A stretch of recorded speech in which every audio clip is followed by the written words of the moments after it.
student has an ability on an instrument, you want to allow them to have voice to that experience and play this great music every bit as much as you want them to read the works of Shakespeare. It's part of what forms our human soul.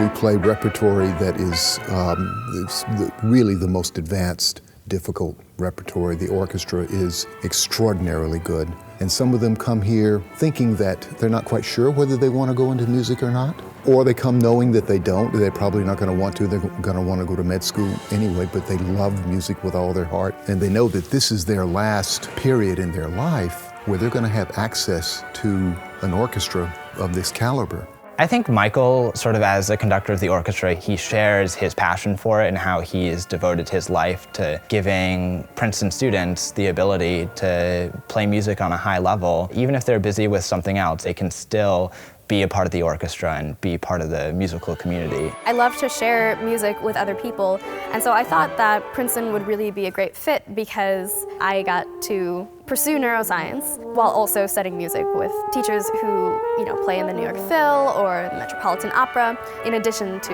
Mr. Comer, who teaches at Princeton and is a phenomenal musician himself. There were probably a lot of young people like me who did a lot of music growing up, but weren't planning to pursue it professionally.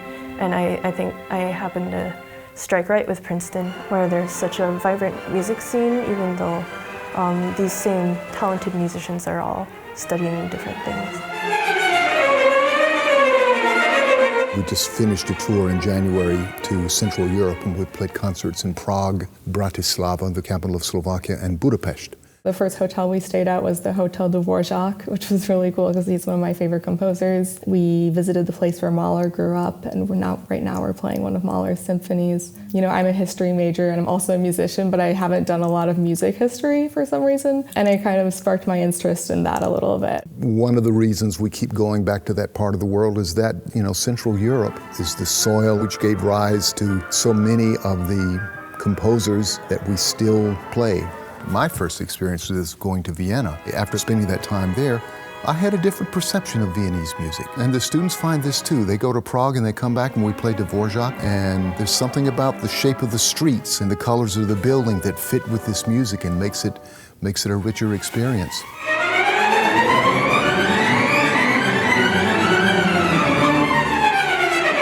I think it's a nice kind of return to something that I've done since I was really little. I also think it's kind of elevated my own schoolwork. If you're with so many people who kind of aspire to this level of perfection in their arts, it kind of almost transfers over to other areas of your life as well. I'm a computer scientist. A lot of my code, no one understands.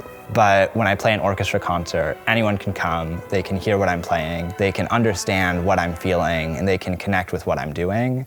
And for me personally, being able to share that is really important, and being able to feel that for myself is also really important.